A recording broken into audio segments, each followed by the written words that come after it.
Hello, in this video I'm going to demonstrate how to add a new song into Planner in WorshipTools, and that can be used in Presenter for your Sunday services. So this tutorial is about adding a song that does not exist in Song Select.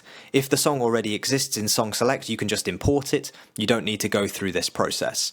But if it doesn't exist, then this is what you need to do to add it.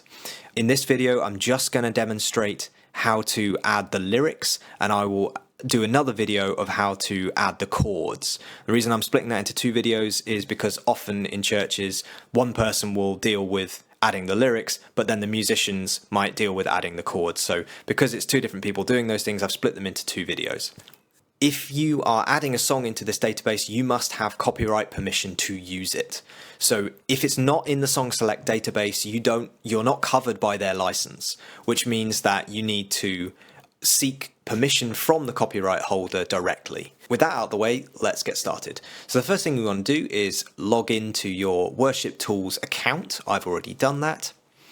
And then go to the Planning app.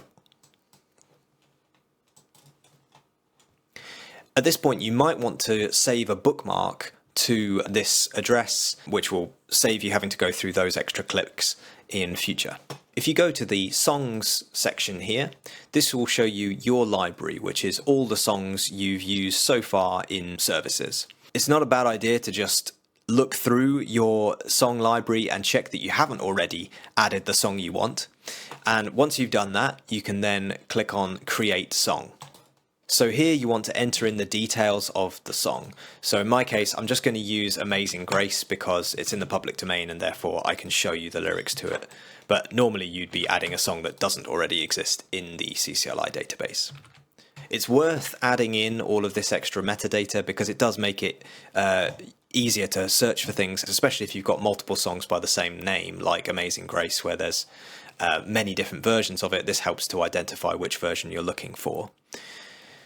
Some of this information is probably going to be filled in by the musicians, and so you might want to leave that, and I'll explain how to do that in a later video.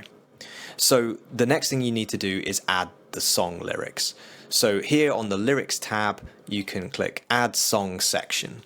I recommend, at least for our presentation, we generally avoid having more than 4 lines per section. So that may mean that your verses need to be split into multiple sections. The section name here doesn't get displayed in Presenter, but it is useful for the person who's running projection to know what the sections are so they can navigate more precisely. Conveniently, Amazing Grace, all the verses are 4 lines long, so that's nice and easy for this one, but my general rule of thumb is if I have to split it into 2, say I chose to do only 2 lines per section, then I would call them verse 1A and verse 1B, and that just makes it easier to tell that they're meant to be grouped together. Right, I'm just going to put a couple of verses in, you get the picture. So that is pretty much it for adding a song. So if I just press save now, that song has now been saved. We've got the 3 sections, we've got the information here about the song, and now we can add it to a service. So I'm just going to demonstrate that just for completeness. So if you go to services, I'm just going to create a blank service here. I'm now going to add the new song that we've just added to the library. So if I go add item, song, and then search for Amazing Grace. There we go, that's the new song that we've just added. And I can tell because it's got all the metadata that we added along with it. And if I press save, that has now been added to this service.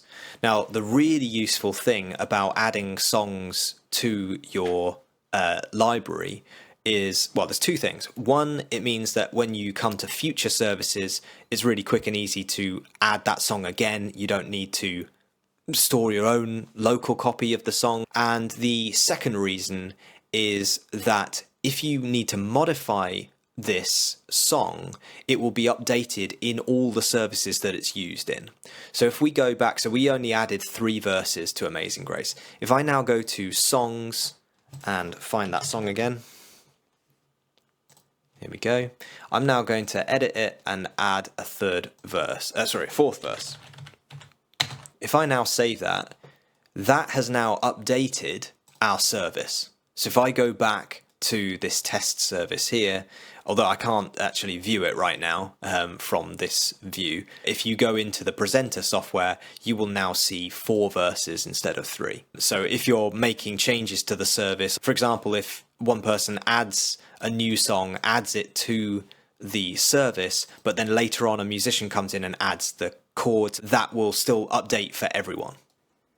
Thank you for watching. I just wanted to add at the end that I am not associated with WorshipTools. I've just made this video to benefit my local church and anyone else that finds it useful.